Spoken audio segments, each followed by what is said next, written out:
With the establishment of an anti-red tape authority office, doing business is made easier, shortening of processing time for granting business permits.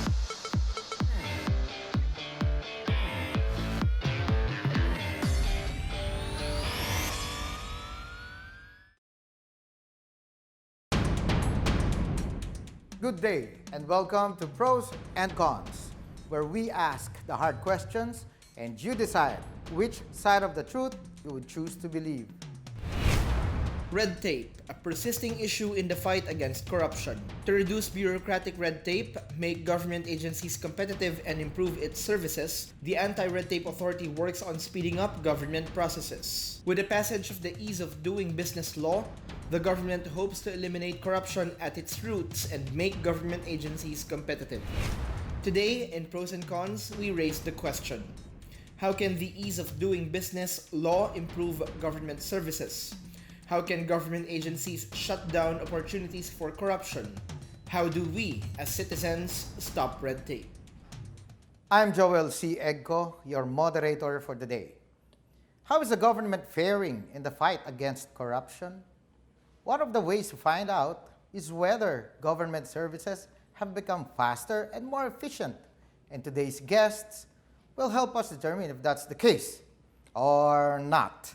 So ngayon po mga kababayan, ating pong mga taga-subaybay, kasama po natin sa ating programa ang tatlo sa mga pinagpipitagang opisyal po ng ating pamahalaan para ipaliwanag kung anong level na ba, anong status na ng ating paglaban nga sa korupsyon at pagpapabilis ng mga proseso sa ating mga opisina sa gobyerno. So unahin ko na po ang aking nasa kanan, Ma'am Maria Luisa Salonga Agamata, Director 4 po ng Public Assistance Information Office ng Civil Service Commission.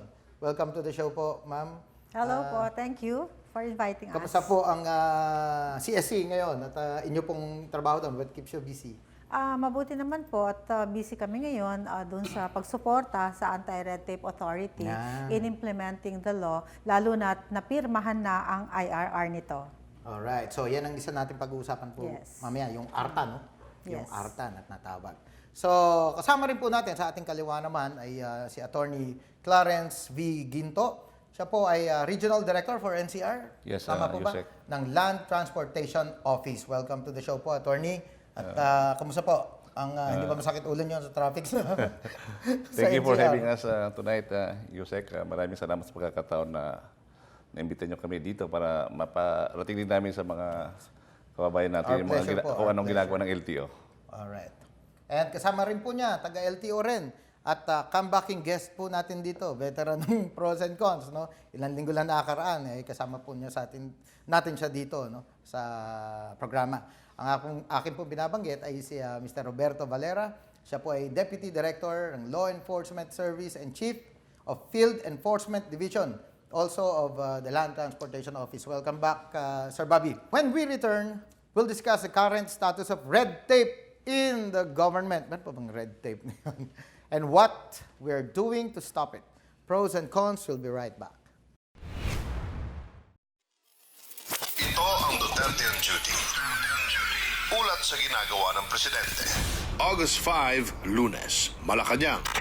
Pinanumpa ni Pangulong Rodrigo Roa Duterte ang mga bagong talagang opisyal mula sa iba't ibang ahensya ng gobyerno. Our people have long suffered from the scourge of corruption and red tape in the bureaucracy.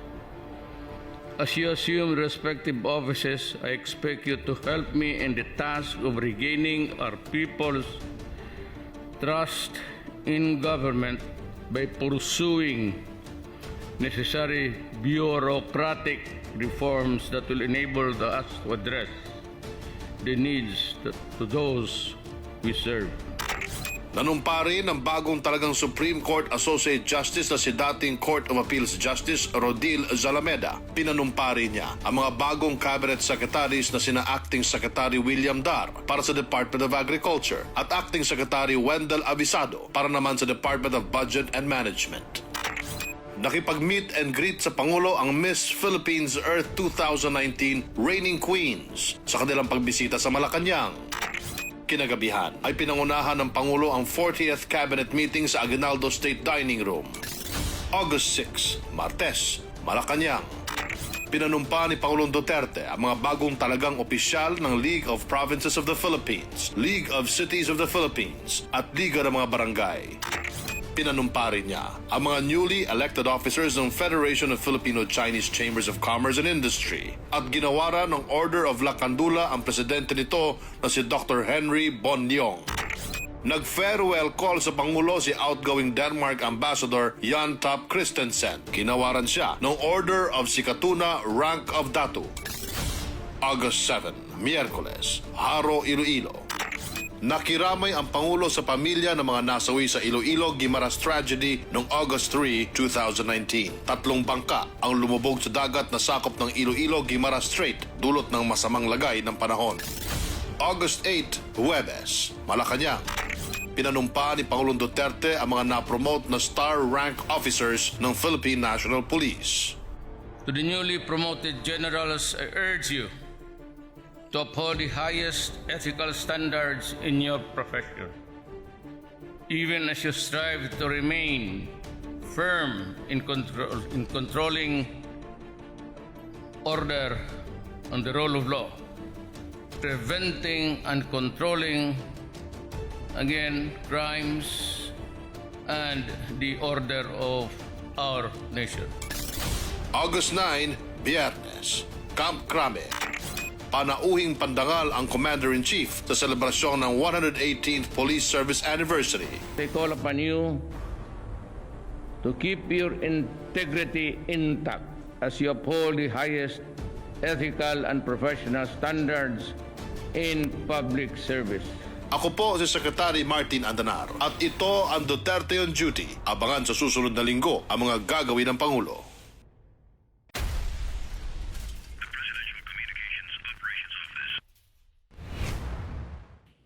We're back on pros and cons, and today we're talking about stopping red tape in the government. Alam niyo, high school pa lang ako, bata pa lang ako, pinag-uusapan na po yan. Red tape na yan eh. Pero since I'm part of the government now, I'd like to know more. I'd like to know everything about ano na pong status niyan. If you recall, during the SONA, State of the Nation, sabanggit po ni Presidente, no? May directive siya to simplify yung mga government agency processes, and to parang online, no? Gawing high-tech. And he actually named, I think, 5 agencies, including yours, no? LTO, SSS, Pag-ibig, no? Yung mga may direct, ano talaga, na nakikipagharmon na sa front line ng government service. And what's the other, Inland Registration Authority? Talaga naman, dinadagsa po yan ng araw. But, ngayon po, I'd like to throw this question to you, ma'am. Ano po ang status ng Anti-Red Tape Act natin? Ang tawag po dito ay Republic Act 11032, yung Ease of Doing Business and Efficient Government Service Delivery Act of 2018. Bill pa lamang ito, priority na po. Kaya kung titignan natin, talagang napakabilis po ng pagpasa ng batas, at ayan po, meron ng IRR. At effective na po ngayong buwan ng August ang implementing rules and regulations. Kaya nais po nating sabihin sa ating mga kababayan at ganun na rin sa mga government workers, ay wala na po tayong inaantay. Kaya dapat po yung mga proseso natin mapabilis na ng gusto.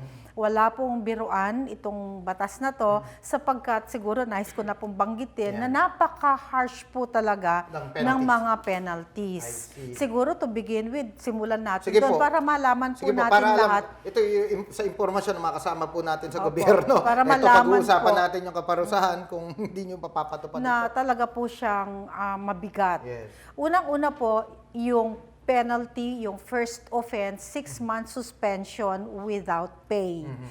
Malalaman po nila mamaya ano yung mga pwedeng Considered to be first offense. Yes, mga offenses, okay. no? Second, kapag naulit yung offense na yon, magkakaroon na po ng dismissal with accessory penalties, a dismissal from service, administrative ito, at may kasama po criminal liability, imprisonment of 1 to 6 years, and fine of 500,000 to 2 million pesos.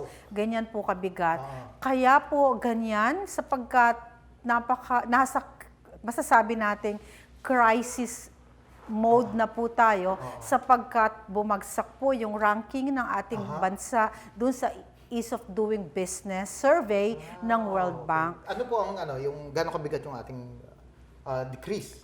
Malaki po yung ibinaba niya, no? Kaya naman po nandyan na yung IRR at nag-create po ang batas, no, ng Anti-Red Tape Authority na under po ng Office of the President. At in fact po, talagang all systems go na.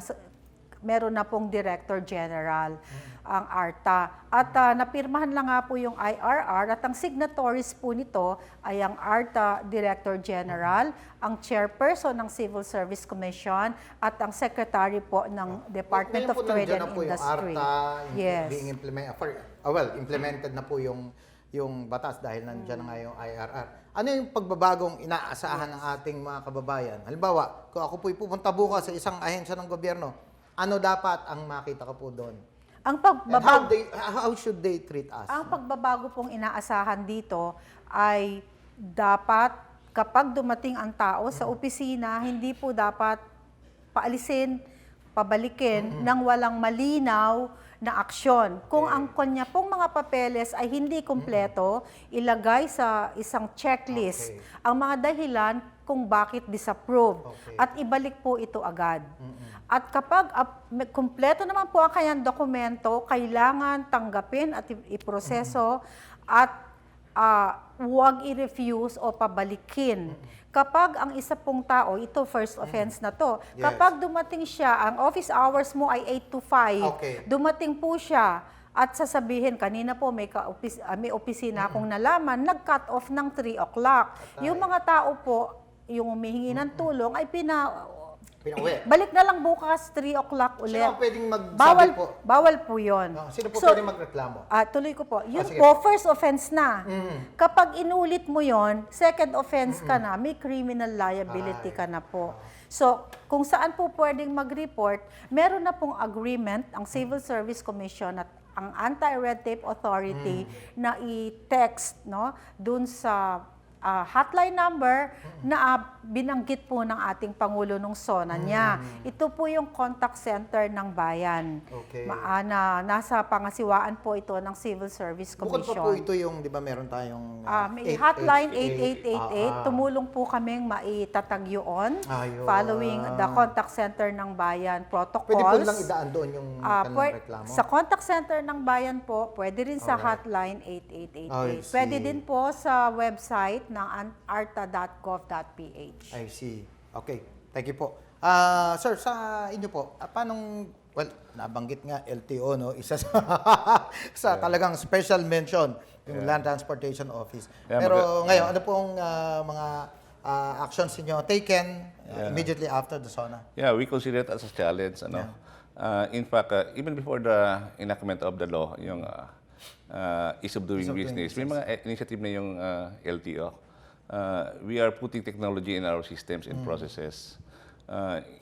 If I may cite one, yung registration ng motor vehicle, yung brand new, nag-introduce kami ng online payment. Dati within 7 days, may OR na, may CR. Ngayon, within 3 days, we can have that. Kasi yun po yung mga simple transactions, if I'm not mistaken. Simple transaction, 3 days. Complex, 7 days maximum. 7 days. Tapos yung Highly technical. 20 days maximum. 20 days. Ang sa mga transactions po sa LTO are considered simple. Depende po. Depende. But the volume is there. Yun ang problema. On the licensing naman, talagang maraming, tama yan, volume. By the way, we have about 15 million drivers. Drivers lang ito. Na may lisensya yan in our database. And we have about 10 million car owners. Okay. So about 25 billion. And every year they transact with LTO. Tama. May nagre-renew na 15 million, may nagre-rehistro every year na 10 million. Okay. Saka araw-araw may bubiling sasakyan. Oo nga. Yeah. So, sa licensing naman, nag-open kami sa mga malls. For NCR, we're about 21 outlets in the Different malls. malls. At recently, si Asik Kalbati nagpalabas sa amin ng direktiba na we should open during Saturdays. So, this will cater yung mga working clients. Na they don't have to file a leave of absence for one day just to renew their Good. licenses. Is this the first time na i-implement po yan? Last Open na Saturdays? June lang kami nag-umpisa ng weekend operation. Ganda yan, At saka, Usec, meron pa kaming programa yung LTO on Wheels na government agencies or even subdivision, mga villages, Pinupuntahan. they can request and then we can go there. Parang bus yan na parang office na they can renew their licenses, student permit, and renew their motor vehicle registration. Ito yung tatlong services na ino-offer namin. On wheels to. On wheels, Marami yeah. po yan, yung mga LTO on wheels na yan. Yeah, Units yan. dito sa NCR, 2 pa lang. Okay. So, dadagdagan namin yan. And the objective is to lessen the pila sa Yes. weekdays. At, Yung application po, sir, ng halimbawa, is it necessary really for them to queue, di ba, na pumila, na mahaba, maghintay, or can all these things be done online? meron na kami online appointment, Usec. Okay. Na before you go to LTO, you can go to your laptop or your cell phone. You can ask for an online appointment. So pag wala ka pa doon sa LTO, yung records mo, check na namin. So pag dating ng client doon sa LTO, ready na yung documents, they just have the photo signature, and then biometrics. Nare-reduce yung waiting time. Kaya may mga natatanggap kami mga text sa mga positive recommendations, and mga pinipress kami, nag-renew yung isang kliyente namin within 10 minutes, 15 minutes. I see. So, at na-reduce namin significantly yung processing time because of the introduction of technology in the processes. Sir Bob, dati may mga problema tayong mga fixer sa LTO na natawag, no? Parang yun yung mabilis daw yung proseso, di ba? Through fixing. May ganun pa bang problema o wala na? Noong 2018, nag-come up si Usec Galvante ng memorandum, actually office order, reconstituting mga committees on anti-red tape. Okay. Ang isa sa subcommittee doon yung anti-fixing. Okay. Okay, it's the law enforcement service that handles that. So we came up with a recommendation that will be given visitorial power, and we have also counterparts in the regional offices who also will be coordinating with us in enforcing these anti-fixing provisions of the law. I see, oo. Kasi ano yan eh, kung who needs fixers? Kung ba? Mas tatagal pa nga, mas gagastos ka pa ng malaki, pero maganda naman yung sistema. No? Yes, in addition, in fact, it was LTO who suggested to the Quezon City Sanggunian to come up with a city ordinance. We helped them. It was, I think, 10 years ago. City ordinance para... anti-fixing po. Opo. So it's going to be both an effort ng agency at saka ng local government. Yes. I see. Kasi nandito yung system eh. But anyway, babalikan po natin uli yung mga other issues involving yung anti-red tape natin. Let's take a short break muna. And when we return, we'll check out what social media is thinking about today's discussion. Don't go away, mga kababayan. We are honored today na kasama natin si Secretary Andanar. Ako ay natutuwa na dahil si Secretary yung chords natin, parang nangunguna ngayon yung Region 10 sa pag-i-implement natin ng mga programa para hindi lang mabawasan, kundi rin wakasan na talaga ang communist armed conflict dito sa ating region. This is Secretary Martin Andanar, and you're watching.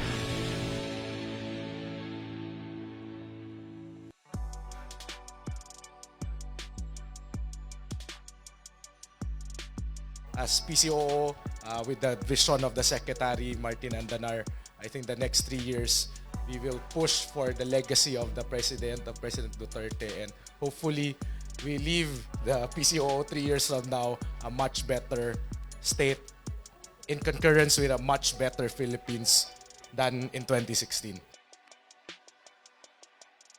As Olive said earlier, I am Cords of Region 10, the Cabinet Officer for Regional Development and Security. So this is my assignment ihatag ni Presidente on top of my assignment sa Presidential Communications Operations Office. Mo nang magpasalamat ko ninyo because kung wala mo, imposible nga maibawaan sa katawhan kung unsay mga accomplishments ni Presidente Duterte. That's why, in the latest SWS survey, ang trust rating kay Presidente was 85%. Sa Pulse Asia, 80%. 80% of adult Filipinos. In the history of president in the Philippines, this president has garnered the highest trust rating and the highest satisfaction rating on his or her 4th year in office. And this means that we have a very vibrant and very objective media industry in our country. And I thank you for reporting what is just and what is right.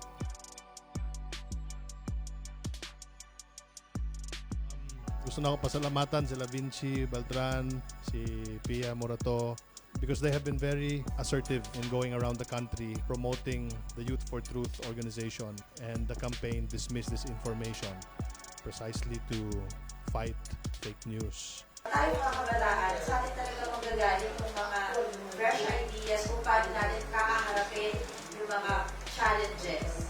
That's why along with this responsibility to make sure that we are airing what is fair and what is true. May nababanggit na pwedeng information na hindi tama. Diba? But it is our duty to correct it right away.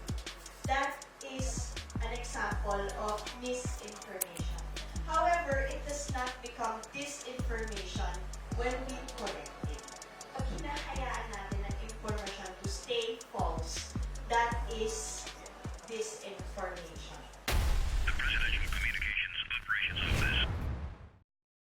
You're still watching Pros and Cons. Let's now look at what netizens are saying about red tape in government. Alam niyo po ma'am at mga sir, meron tayong poll question sa Philippine News Agency website at pwede pa rin po kayong bumoto. No? Ang tanong doon ay epektibo ba ang mga pulisiya ng gobyerno katulad ng ease of doing business law para labanan ang bureaucratic red tape at mas mapabilis ang paghahatid ng serbisyo publiko? Unahin na natin itong kay Boy Acacio. Sabi niya, we need 100% FDI to be sure of ease of doing business and provide more jobs. And sabi naman po ni Nick Usdok Vidal, bilisan ang computerization sa lahat ng sangay ng gobyerno. Dapat paperless na rin ang mga transaction. Yan. So, ayun. Yung sinabing paperless at bilisan, ako po naniniwala doon no? Yung online talaga napakabilis, no? Sobra. Siguro iside ko yung isa natin, yung sa binanggit ko kanina while off air, yung sa firearms and explosives office sa PNP. Ngayon, ang bilis ng proseso dahil online na siya at pag kami pupunta, kami dati pumipila talaga kami diyan, pila. Ngayon halos walang tao. Sabi nga ng hepe roon, alam mo Usec, pag may nakita kang tao rito, that means I'm a failure. Since wala ka nakikitang pila, napagsilbihan na namin sila lahat. So, is that setting a good example for other agencies, ma'am? Yeah, I would say so. But in fact, wag silang tumigil na baguhin po yung kanilang mga streamlining kasi talagang nagle-level up po yung expectation ng ating mamamayan. Nais ko pong banggitin ang napakahalagang feature ng RA 11032, no? Yes po. Na napaka-harsh nga ang penalties. No contact policy. Nakalagay po sa batas at ganun din sa IRR, pag initial submission ng dokumento, pag wala pang online, sige, pwede mong dalhin physically. Pagkatapos nun, hindi na kayo pwedeng magkita dun sa simple and complex transactions. So, ibig sabihin, dapat ma-actionan mo ng mabilis yun. Kapag lumampas ka ng 3 days sa simple, hindi mo nagawa. 7 days sa complex, hindi mo nagawa. 20 days sa highly technical, hindi mo nagawa. Yun po mag-a-apply yung penalties hanggang pagkakulong at multa. Can we cite po mga specific cases, no? Kung ano yung simple, Ano yung, Okay. pag sinabi mong simple? Okay. Alam mo, pag kami po umiikot, madalas matanong yan. Ang pinakasimpleng definition po na maintindihan nating lahat, yung halos hindi mo na kailangan gamitin ng isip mo. Okay. Opo, kunyari kailangan ng isang ID, nasa Citizens Charter, isang ID. Okay na. Original birth certificate. Yan dalawang yan. Check, okay? So therefore, nandyan na approve. Yun na po yun. Yung complex, kailangan po ng evaluator, kailangan po ng assessment, kailangan po tingnan ng iba pang mga dokumento. Such as paying taxes. Opo, as in, paying taxes, simple po yan. Simple siya. Simple po yan. Hindi ba Kasi i-evaluate, maximum ina-assess? 3 days. Okay. Pero kung titignan mo, nandiyan naman yung mga magkano kinita mo, di ba? Kung accountant ka, madali mong makikita yan. Complex po, sample. Yung sample po ng complex, kamukha ng nasabi ko, yung kailangan merong mag-a-assess dyan, may mag-aaral, kailangan ng training na specialized nung mag-i-evaluate. Ito po yung matindi dyan. Yung highly technical, 20 days, ito po yung talagang kailangan ng, parang sa FDA. Pagpapa-approve ka ng gamot o kaya pagkain. Yung human intervention mukhang hindi uubra doon kasi kunyari sa fertilizer efficacy o kailangan tumubo ang kamatis. So meron tayong tinitignan niya stop clock dyan. Pero pag tapos na po yun at aandar na yung pagpoproseso natin, okay ang papel, hindi okay ang papel, approve, disapprove, doon na po papasok. Andar ulit ang ano. Yung so number one, pagpapagawa ng bahay, for instance. Yung sa building permit, Yes. yun po pwedeng siguro, depende kung maliit yung bahay, pwedeng pumasok sa complex yan. Pero kung condominium, titignan mo, 20 days lang dapat yan. Kaya kung ang building permit ay umaabot po ng 1 buwan, 2 buwan, 1 taon, ay kulong po ang aabutin talaga kapag hindi natupad. Malaki pong pagbabago yung pag-shorten nung time, nung period, nung Okay. required period Meron po sa paglaban sa meron- corruption. Meron po nakakatawang hindi ko na lang babanggitin ang ahensya, pero kasama sa top 10. Biruin mo, bago ka mabigyan ng ID nila, wala kang ID, kailangan mo ng 2 government ID para mabigyan ka ng 1 government ID. So, dapat po yon streamline. Reviewin lahat ng mga requirements na 19 forgotten pa nandyan, i-revolutionize, di ba? Think without a box, tanggalin po lahat yan, at balikan yung batas. Baka hindi naman yan hinihingi ng batas Baka yan ay procedures and guidelines lang na inimbento ng ating mga ninuno sa opisinang ito. So, kami po umiikot sa mga ahensya at nare-realize po ng mga empleyado at mga opisyal na rin, oo nga, pwede nating alisin to. O kaya, ito pong mga dokumento, kunyari NBI clearance, meron na yung legal office or legal division, bakit pa hihingin nung kabilang opisina? So, streamlining ay isang napakahalagang bahagi ng pag-cut down ng bureaucratic. So, no contact policy. So, therefore, ang ibig po sabihin yan, dapat automate. Automate po. And at tuloy-tuloy po yung streamlining. Ano pong ibig sabihin yan? Honest to goodness streamlining. Let the stakeholders participate in the process. Hindi po pwede, kunyari, taga-isang office lang tayo. Tayo nag-uusap kung ano mga requirements, ano yung proseso. Siguro po, example, ma-cite natin yung pagbabayad ng fees. Dati, re-require mo ako, pupunta pa ako doon kay bangko, and then babalik ako sa iyo para pakita. When in fact, punta lang ako kay bangko, si bangko na magsabi sa iyo, na paid na si Joel. Di ba? That's one form of streamlining. Hindi yung magpunta ka sa bangko, punta ka sa akin, balik ka, pakita mo resibo. Yes. Hindi na po pwede yun. Yun ang form po ng streamlining. Well, going back to my yung last question ko po before we end the program. Talagang may epekto yung mahaba kasi mas mahaba yung proseso, pumapasok talaga yung corruption, Ay, totoo po yun. Kaya, so, the shorter it is, kaya sapagkat dapat wala ng corruption, dapat iklian, konti ng mga requirements, ang signatories, kung ang signatories mo ay 100, gawin mo na lang 3. Kasi po sa pag-ikot namin, ang daming naka-initial. Siguro 10 sa isang pirma. So, dapat po lahat yon alisin at gawing 3 na lamang. I see. Yon, before we wrap up, sir, matindi yung parusa. Is LTO up to the challenge? Yeah, please bear with us. We come from some problematic. Yes. Naalala mo, wala tayong cards for about 3 to 4 years. Wala tayong plates. Ngayon po, current na tayo. We have now the cards. We have now the plates. Current na tayo. But, the past 2 years, we are really coping up with the backlog. Ang tao namin is tama lang sa mga, yung current na duplika. We did some, we extended office hours. Alright, that's We good. did overtime during weekends. Oo, may Ngayon, overtime na current oras, na, tsaka araw. Span of 1.5 years, current na tayo. Na-address na natin yung backlog. Okay. And That's very good. marami pa kaming ginagawa sa LTO, like reviewing our systems and procedures, mga requirements, tulad sa pagkuha ng student permit, natin birth certificate.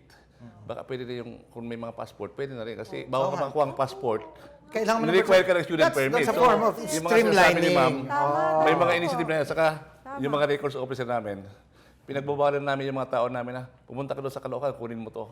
So yung mga records officer namin nagkaroon ng chat group. Yung hindi dala ng kliyente ng papel, sila na nag-uusap. Hindi na dati, pumunta ka sa Caloocan LTO, kunin mo to. Pinagbaho na namin yan. So yung concern, LTO employee na ang kukuha doon using technology. I see. So, Full of government approach po yan. Yeah. Full of Yung government. ginagawa. Yeah, what we're doing, It's required sa law. Yeah. Yun po yung ginagawa Alright, naman. it's shifting the responsibility Yes po. of documentation from our clients to Yes. our Sa inyo na. employees na. Okay. That's the shift that we are currently doing now. Tapos yung coverage po, bago natin makalimutan, lahat po ng services ng government, including back-end. Front-end and back-end, covered po lahat. Pati yung voucher processing, recruitment, lahat po Very covered nice. nung law. Very nice to hear. So, bigyan natin pagkakataon yung law, yung batas, no? Na pakita yung talagang kanyang worth. Before we leave, actually, we'd like to hear your final words for our viewers. Ma'am, let's start with you. Para po sa complaints, no, sa red tape, kayo po ay mag-text, no? Text lamang po, hindi po ito call, text. 0908-881-6565. Yun po ang contact center ng bayan na nabanggit po ng ating Pangulo sa kanyang SONA. At nais po nating banggitin sa ating mga kapwa-kawani ng pamahalaan, ganun na rin po mga opisyales. Naku po, yung inyong mga proseso po, balikan nyo sapagkat may repeal provision po ang batas na kung ang nagpapabagal sa inyong serbisyo ay yung batas mismo na sinusundan nyo, whether that is a special law or a general law, o may ordinance dyan, o may resolution dyan, o may executive order, ito po ay kailangang maamyendahan at ma-repeal agad. Sapagkat talaga naman pong masakit at nakakatakot po ang nakaabang po sa aming mga tagapaglingkod ng pamahalaan, yun pong penalty. Tanggal ka na po, kulong ka pa, mag-fine ka po ng 2 million pesos for a simple infraction na dumating po ng 459, pinauwi mo. Hindi mo na, yun po ay offense na ganun po kabigat. Alright, thank you very much po. Nako, lagot. Tayo dyan. Attorney, ito pong mensahe sa ating mga kababayan. Maraming salamat po sa pagkakataon. Kami po sa LTO ay nire-review namin yung mga systems and procedures namin at marami po kaming ginagawa just to reduce the waiting time. At pinapaigting po namin yung tinatawag namin na malasakit desk. Kasi, at kami po ay nananawagan din sa mga clients namin na don't deal with fixers. Yeah. Pumunta po kayo sa mga malasakit desk namin at kayo ay gagabayan doon. May parusa din yun. Thank Maraming you, salamat Attorney po. And Sir Bob? Yes, Usec, ang LTO po dati ay ISO certified and we have imbibed, we have you're using these best practices, and with the use of in technology, we will be able to further improve our delivery of services to our clients. All right, thank you very much to our guests. Alam niyo po, sa susunod na pagkakataon, imbitahan po din namin kayo, no? Para mas mabigyan natin ng linaw ito. Bibisitahin natin sa mga darating na panahon. Kumusta ba? Nag-effective mo na ba? Ilan na ba yung na-fine na ng 2 milyong piso? Nakulong. At nakulong. And po yun. Alright.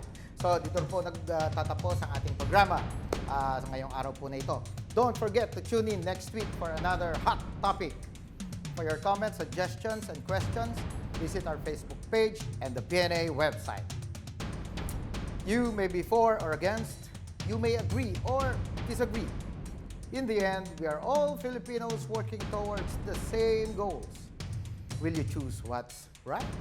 Or will you stay on your side of the truth? Once again, this is Philippine News Agency Supervising Undersecretary Joel Sy Egco. Thank you and see you on the next episode of Pros and Cons.